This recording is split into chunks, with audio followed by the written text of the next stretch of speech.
ఒక కుర్రాడు స్పీడ్‌గా పరిగెడుతూ ఉండడంతో మూవీ స్టార్ట్ అవుతుంది. వెనక నుంచి ఏదో పెద్ద ఇంజిన్ సౌండ్ గట్టిగా వినిపిస్తుంది. భయపడి వెంటనే వెనక్కి తిరిగి చూస్తే దూరం నుంచి దుమ్ము మేఘంలా తన వైపు వస్తూ కనిపిస్తుంది. అది చూడగానే నీనోకి అది ఖచ్చితంగా తనని పట్టుకోవడానికి వస్తున్న పొలం ఓనరే అని అర్థమైపోతుంది. ఆ భయంతో వెంటనే పక్కనే ఉన్న ఒక గొంతులోకి దూకి దాక్కునే ప్లేస్ వెతుక్కుంటాడు. ఒళ్ళంతా ముడుచుకుని కూర్చుని దేవుని గట్టిగా తలుచుకుంటూ, దేవుడా ఈ ఒక్కరోజు నన్ను కాపాడు, ఆ ఓనర్ కంట పడకుండా చూడు అని వేడుకుంటాడు. అసలు విషయం ఏమిటంటే వాళ్ళ నాన్న జీవితం అంతా ఆ పొలం పనుల్లోనే గడిపేస్తాడు. ఈ మధ్య నీనో తరపున ఆ ఓనర్తో ఒక అగ్రిమెంట్ కూడా కుదుర్చుకున్నాడు. దానివల్ల 10 ఏళ్ల వయసులోనే నీనో బలవంతంగా అక్కడ పని చేయాల్సి వస్తుంది. కానీ నీనో మాత్రం వాళ్ళ నాన్నలా జీవితాంతం ఒకరి కింద పని చేయడం అస్సలు ఇష్టం ఉండదు. అందుకే ఛాన్స్ దొరకగానే అక్కడి నుంచి పారిపోతాడు. అలా పారిపోయేటప్పుడు ఆ ఓనర్కి ఎంతో ఇష్టమైన చాలా కాస్ట్లీ బంగారు పాకెట్ వాచ్ను కూడా దొంగిలించుకుని వచ్చేస్తాడు. ఎప్పుడైతే నీనో పారిపోయాడని, పైగా తనకి ఇష్టమైన వాచ్ కూడా పోయిందని ఓనర్కి తెలుస్తుందో కోపంతో పిచ్చెక్కిపోతాడు. వెంటనే పని వాళ్ళందరినీ పిలిచి ఆ కుర్రాన్ని పట్టుకోవడానికి అన్ని దిక్కులకి పంపిస్తాడు. విషయం తెలిసిన నీనో వాళ్ళ నాన్న కంగారుగా ఓనర్ దగ్గరికి వెళ్ళి కొడుకు తరపున క్షమాపణ కూడా అడుగుతాడు. కానీ ఆ కోపంలో ఓనర్ అతన్ని కూడా గట్టిగా తిట్టి అక్కడి నుంచి పంపించేస్తాడు. తర్వాత ఇక్కడ పారిపోతున్న నీనో ఒక పెద్ద చెట్టు దగ్గరికి చేరుకుంటాడు. అక్కడ వాళ్ళ చెల్లి అతని కోసం అప్పటికే వెయిట్ చేస్తూ ఉంటుంది. ఆమె తెచ్చిన వేరే బట్టలు వెంటనే మార్చుకుంటాడు. వేట కుక్కలని కన్ఫ్యూజ్ చేయడానికి తన పాత బట్టలు తీసుకెళ్లి వేరే దారిలో పడేయమని చెల్లికి చెప్తాడు. చెల్లికి వీడ్కోలు చెప్పి మళ్ళీ పరుగులు మొదలు పెడతాడు.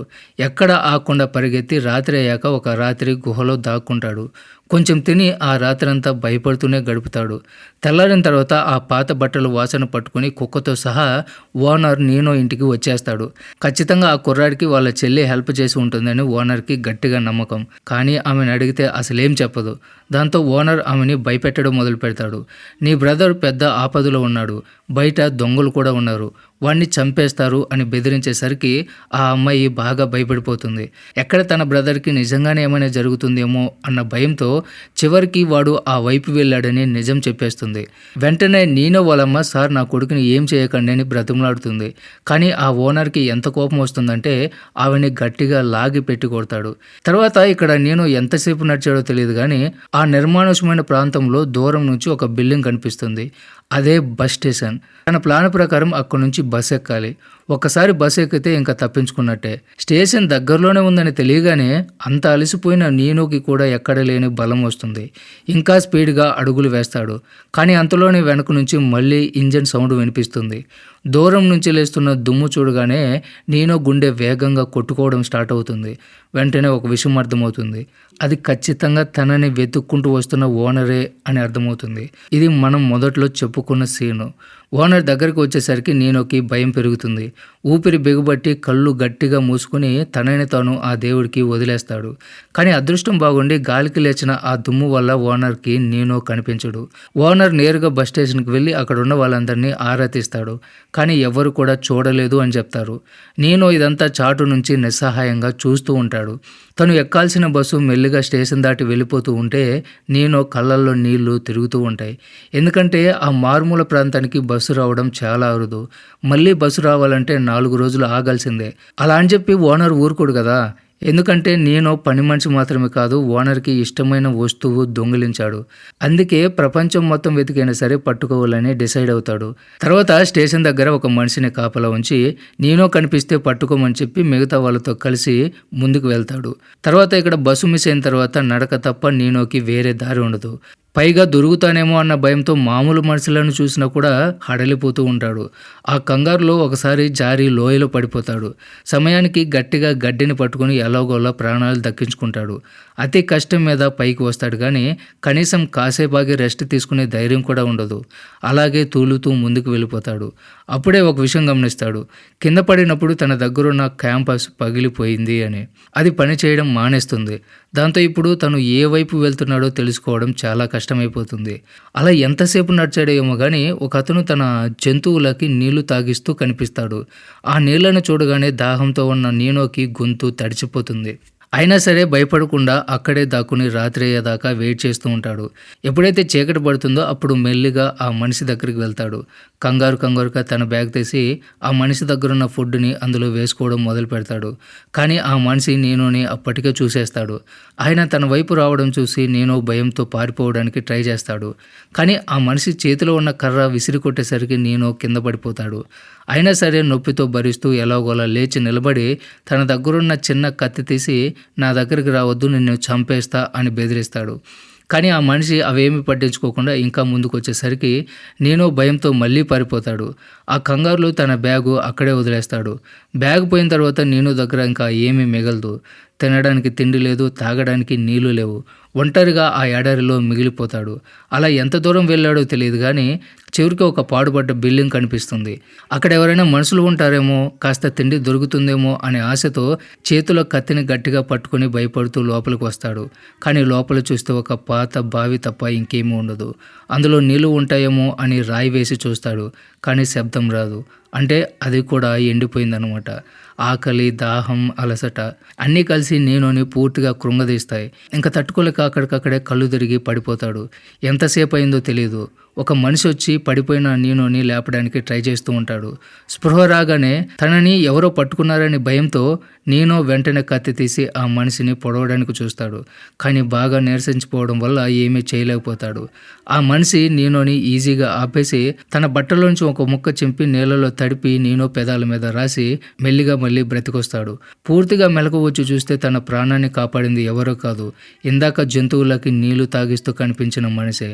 ఎవరైతే తనను దోచుకోవాలనుకున్నాడో ఆయనే కాపాడాడు. ఆయన నీనోని దొంగలా చూడలేదు. తన దగ్గరున్న ఫుడ్ని సంతోషంగా నీనోతో పంచుకుంటాడు. నీనో పొరపాటున వదిలేసి వెళ్ళిన బ్యాగును కూడా భద్రంగా తీసుకొచ్చి ఇస్తాడు. సో ఆ రోజు నుంచి ఇద్దరు కలిసి ప్రయాణం మొదలు పెడతారు. ఎండ తగలకుండా ఆ పెద్దాయన తన తలపాగా తీసి నీనో తలకి కడతాడు. కాకపోతే ఆ మనిషి దగ్గర కూడా తిండి తక్కువగా ఉంటుంది. ఇప్పుడేమో తినడానికి ఇద్దరున్నారు, అందుకే ఒక రూల్ పెట్టుకుంటారు.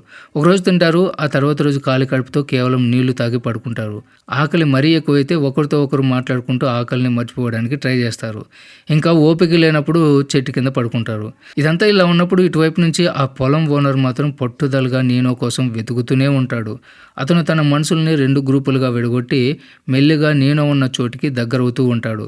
అప్పుడే నీనోకి అతని పేరు రాయ్ అని తెలుస్తుంది. ఆ తర్వాత కొద్దిసేపటికి రాయ్ అసలు ఎప్పుడూ సైలెంట్గా ఉండే తన కుక్క ఈరోజు ఎందుకింత గట్టిగా మురుగుతుందని గమనిస్తాడు. ఆ కుక్క అరుస్తున్న వైపు చూస్తే 2 వ్యక్తులు వాళ్ళ వైపు రావడం కనిపిస్తుంది. సో ఇప్పుడు రాయ్కి పూర్తిగా అర్థమవుతుంది, వీళ్ళు ఖచ్చితంగా నీనోని పట్టుకోవడానికి వచ్చిన వాళ్ళే అని అర్థమవుతుంది. సో వెంటనే ఆలస్యం చేయకుండా నీనోతో నువ్వు త్వరగా వెళ్ళు, దాక్కో అని చెప్తాడు. అది వినగానే నీనో అటు ఇటు చూసి దాక్కుంటాడు. నీనోని వెతుక్కుంటూ వచ్చిన వాళ్ళు అక్కడికి రానే వస్తారు. వచ్చిన వెంటనే రాయిని నీనో ఎక్కడున్నాడు అని గట్టిగా నిలదీస్తారు. కానీ రాయి మాత్రం చాలా కూల్గా నమ్మకం కలిగేలా నాకు అసలు నీనో అంటే ఎవరో కూడా తెలియదు అని చెప్తాడు. అతను ఎంత బాగా మేనేజ్ చేశాడంటే వాళ్ళకి అస్సలు డౌట్ కూడా రాదు. సరే అని చెప్పి వాళ్ళు అక్కడి నుంచి వెనక్కి వెళ్తూ ఉండగా సడన్గా వాళ్ళ దగ్గర వేట కుక్క అరవడం స్టార్ట్ చేస్తుంది. అది అక్కడే ఉన్న ఒక ఎండిపోయిన బావి వైపు చూపిస్తుంది. వెంటనే వాళ్ళలో ఒకడు ఆ ఎండుగడ్డికి నిప్పు పెట్టి ఆ బావిలోకి విసిరేస్తాడు. ఆ బావి లోపల దాక్కున్న నీనోకి ఒక్కసారిగా భయం వేస్తుంది. ఊపిరి తీసుకుంటే శబ్దం వస్తుందేమో అని చాలా మెల్లగా గాలి పీల్చుకోవడం మొదలు పెడతాడు. అయినా సరే వాళ్ళలో ఒకడు తన దగ్గర ఉన్న గన్నుతో బావి లోపలికి కాలుస్తాడు. అదృష్టం కొద్దీ ఆ బుల్లెట్ నీనోకి తగలలేదు. వాళ్ళని ఎలాగైనా అక్కడి నుంచి పంపించేయాలని రాయి ఒక మాట చెప్తాడు. నిన్న ఆ పక్కన ఉన్న లోయ దగ్గర చాలా రాబందులు తిరుగుతూ ఉంటే చూశాను. బహుశా ఆ పిల్లాడు అక్కడే చనిపోయి ఉంటాడు. ఇక్కడ తినడానికి ఏం దొరుకుతుందని బ్రతుకుంటాడు అని అంటాడు. ఆ మాటలకి వాళ్ళలో ఒకడు కన్విన్స్ అయ్యాడు. కానీ రెండో వాడు మాత్రం సడన్గా ఒక ప్రశ్న అడుగుతాడు. నువ్వు యూరిన్ ఎక్కడ పోసావు అని అడుగుతాడు. నిజానికి అక్కడ గోడ మూల ఒకరు యూరిన్ పోసి ఉంటారు. అది పోసింది నీనోనే. కానీ రాయ్ అబద్ధం చెప్తున్నాడా లేదా అని కనిపెట్టడానికి ఆ రౌడీ ఆ ప్రశ్న అడిగాడు. అసలు అక్కడ ఎవరు పోసారో రాయికి తెలియదు కదా. దాంతో ఏదో ఒక ప్లేసు చెప్పేస్తాడు. అది తప్పవడంతో వాళ్ళకి విషయం అర్థమైపోయి రాయిని ఇష్టం వచ్చినట్లు కొట్టడం మొదలు పెడతారు. ఎంత కొట్టినా కూడా రాయి నోరు విప్పకపోయేసరికి కాసేపు బ్రతిమాలి చూస్తారు. వాళ్ళు ఎంత ట్రై చేసినా రాయి మాత్రం నేను ఆ పిల్లాన్ని చూడలేదు అన్న మాట మాత్రమే చెప్తాడు. తర్వాత రాయి చేత నిజం చెప్పించడానికి వాళ్ళు అతని కళ్ళ ముందే అతను అతను పెంచుకున్న గొర్రెలను నరకడం మొదలు పెడతారు. పాపం ఆ గొర్రెలే అతనికి జీవనాధారం. తన కళ్ళ ముందే అవి చనిపోవడంతో రాయ్కి విపరీతమైన కోపం వస్తుంది. కానీ నీనో కోసం అతను ఆ బాధని దిగమింగుకొని సైలెంట్గా ఉండిపోతాడు. చివరికి ఆ రౌడీలు చనిపోయిన ఆ గొర్రెలను తీసుకెళ్లి నీనో దాక్కుని ఉన్న ఆ ఎండిపోయిన బావిలో పడేస్తారు. అయినా సరే రాయ్ మాత్రం నోరు విప్పలేదు. దాంతో ఆ రౌడీలు చనిపోయిన గొర్రెల్ని ఒక్కొక్కటిగా ఎండిపోయిన బావిలోకి విసిరేస్తారు. లోపల దాక్కున్న నీనో తన పక్కనే ఆ గొర్రెల శవాలు పడుతూ ఉంటే చూస్తూ ఉండిపోతాడు. అతనికి ఎక్కడ లేని కోపం వస్తుంది. చివరికి ఆ దుర్మార్గులు రాయ్ ఎంతో ఇష్టంగా పెంచుకున్న కుక్కను కూడా చంపి ఆ బావిలోకి పడేస్తారు. ఇంకా అది చూశాక నీనో తట్టుకోలేకపోతాడు. వెంటనే పైకి రావడం మొదలు పెడతాడు. బావి అంచు దాకా వచ్చి తొంగి చూసేసరికి తనను కాపాడిన రాయిని వాళ్ళు గుర్రానికి కట్టేసి ఈడ్చుకెళ్తూ ఉంటారు. గుర్రాన్ని గోలుగా తిప్పుతూ ఆయన నేల మీద లాక్కెళ్తూ నరకం చూపిస్తారు. రక్తం కారుతున్న రాయి చూపు నీనో మీద పడుతుంది. అతను కళ్ళతోనే ఏం చేయొద్దు, వెనక్కి వెళ్ళిపో అన్నట్టు సైగ చేస్తాడు. కానీ అప్పుడే నీనోకి బావి పక్కన ఉన్న గన్ను కనిపిస్తుంది. ఇంకా ధైర్యం చేసి బయటకు వచ్చేస్తాడు. వాళ్ళు గమనించని టైం చూసి ఆ గన్ను చేతికి తీసుకుంటారు. చిన్న పిల్లాడి చేతిలో గన్ను చూసి వీడియం కాలుస్తారులే అని వాళ్ళు లైట్ తీసుకుంటారు. మెల్లగా అతని వైపు నడుచుకుంటూ వస్తారు. సడన్ గా వాళ్ళ కుక్క నీనో మీద దూకుతుంది. నీనో ఏమాత్రం భయపడకుండా దాన్ని కాల్చేస్తాడు. వెంటనే చాలా ఫాస్ట్గా గన్ రీలోడ్ చేస్తాడు. ఆ పిల్లాడి స్పీడ్ చూసి వాళ్ళు మైండ్ బ్లాక్ అయిపోతుంది. ఈలోపు గుర్రం మీద ఉన్నోడు తన గన్ను తీయడానికి ట్రై చేస్తాడు. కానీ నీనో అది ముందే గమనిస్తాడు. గురి చూసి ఒక్క దెబ్బతో అతన్ని కింద పడేస్తాడు. వాడు కింద పడుతూ కాలుస్తాడు. కానీ గురి తప్పి ఆ బుల్లెట్ కాస్త వాడి ఫ్రెండ్కి తగులుతుంది. వాడు అక్కడికక్కడే చనిపోతాడు. గుర్రం మీద నుంచి పడ్డవాడికి మాత్రం చెవి దగ్గర చిన్న గాయం అవుతుంది.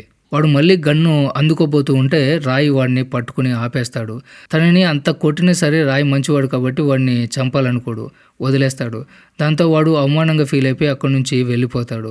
వాడు వెళ్ళిపోయిన తర్వాత చనిపోయిన వాళ్ళని అక్కడే పూర్తి చేసి ఆ వెళ్ళినోడు మళ్ళీ మనుషుల్ని వెంటేసుకుని వస్తాడేమో అన్న భయంతో వెంటనే అక్కడి నుంచి బయలుదేరతారు. కానీ రాయి మాత్రం దెబ్బల వల్ల నడవలేకపోతాడు. శరీరం సహకరించట్లేదు. దాంతో కొంచెం దూరం వెళ్ళగానే ఆగిపోవాల్సి వస్తుంది. అప్పటి నుంచి గాయపడ్డ రాయి బాధ్యత మొత్తం ఆ చిన్న పిల్లాడి మీదే పడుతుంది.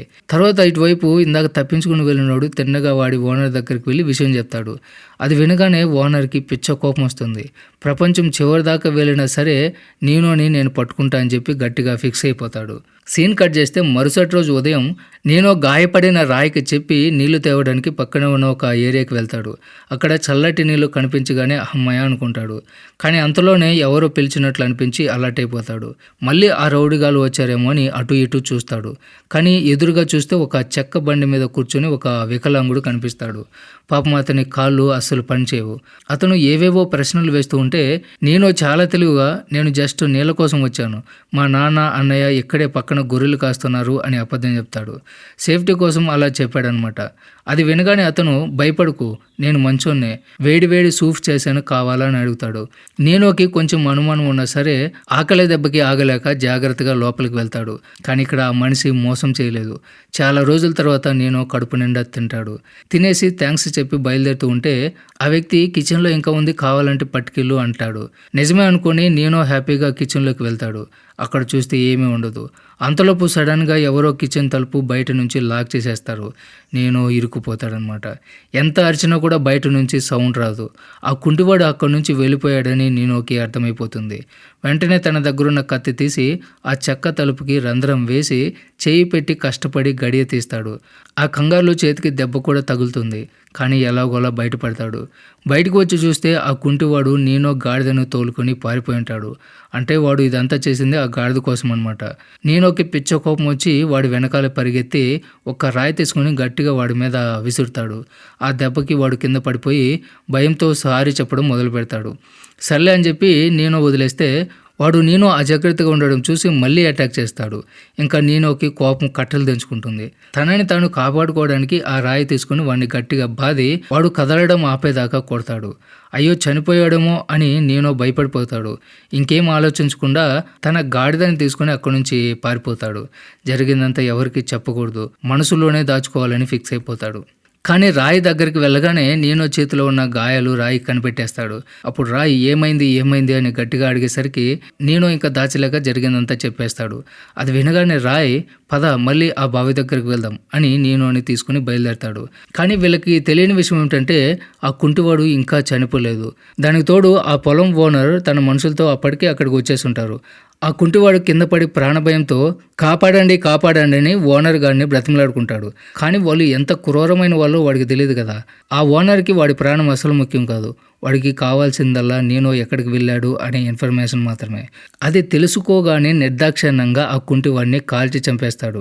ఆ తర్వాత ఆ బాడీని ఆ బావిలో పడేసి నీనో కోసం వెతకడానికి వెళ్ళిపోతాడు. కాసేపటి తర్వాత నీనో రాయ్ అక్కడికి చేరుకుంటారు. జస్ట్ మిస్ అనమాట. కొంచెం ముందు వచ్చుంటే ఆ ఓనర్ గాడి కంట పడేవాళ్ళు.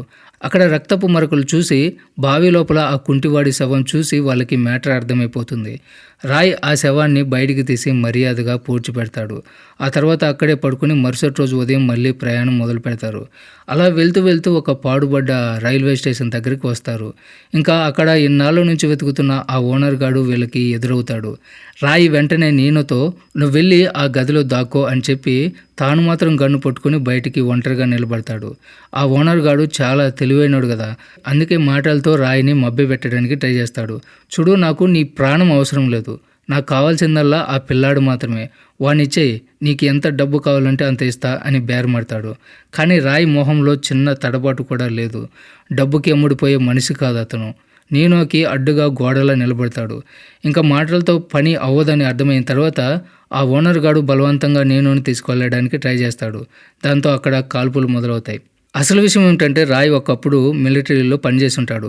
అందుకే గురిచేసి కొట్టడంలో ఆయన తోపు అనమాట. ఒక్క సెకండ్లో ఆ ఓనర్ గాడి పక్కన ఉన్న ఇద్దరు మనుషుల్ని లేపేస్తాడు. కానీ సడన్గా చూసుకుంటే నీనో అక్కడ కనిపించడు. రాయ్ కంగారు పడి వెతకడం మొదలు పెడతాడు. చివరికి ఆ చెక్క షెడ్లో నీనో కనిపిస్తాడు. రాయ్ ఊపిరి పీల్చుకునే లోపే డోర్ వెనక దాక్కున్న ఓనర్ గాడు బయటకు వస్తాడు. రాయ్ అలర్ట్ అయ్యే లోపే వాడు కాల్ చేస్తాడు. ఆ దెబ్బకి రాయ్ మెట్ల మీద నుంచి కింద పడిపోతాడు. ఇంకా అడ్డు ఎవరు లేరని చెప్పి ఆ ఓనర్ గాడు నీనోని లాక్కెళ్ళి కారులో కుక్కుతాడు. అప్పుడు గాయపడిన రాయి తనలో ఉన్న చివరి శక్తిని కూడబెట్టుకుని పరిగెట్టుకుంటూ వస్తాడు. ఆ ఓనర్ గాడిని బయటికి గుంజి తన చేతిలో ఉన్న వెదురు కర్రతో వాడి గొంతు నులిమేస్తాడు. వాడు ఊపిరాడుగా గిలగిలా కొట్టుకుంటూ చేతిలో ఉన్న గన్నుతో ఇష్టం వచ్చినట్లు కాల్ చేస్తాడు. ఆ గొడవలో ఒక బుల్లెట్ రాయ్కి తగులుతుంది. ఫైనల్గా ఆ ఓనర్ గాడు చనిపోతాడు. కానీ ఆ బుల్లెట్ గాయాల వల్ల రాయ్ కూడా అక్కడికక్కడే చనిపోతాడు. అది చూసి నీనోకి గుండె పగిలినంత పని అయిపోతుంది. విపరీతంగా ఏడుస్తాడు. మొన్నటిదాకా అసలు పరిచయమే లేని ఒక మనిషి ఈరోజు తన కోసం ప్రాణాలే ఇచ్చాడని తలుచుకుని కుమిలిపోతాడు. చివరిగా రాయిని అక్కడే మట్టిలో పూడ్చిపెట్టి బరువెక్కిన గుండెతో తన సామాను సర్దుకుని నీనో తన ప్రయాణాన్ని కొనసాగిస్తాడు. ఈ సీన్తోనే మూవీ ఎండ్ అవుతుంది. సో ఇది ఫ్రెండ్స్ ఇవాల్టి video. Don't forget subscribe. Thanks for watching.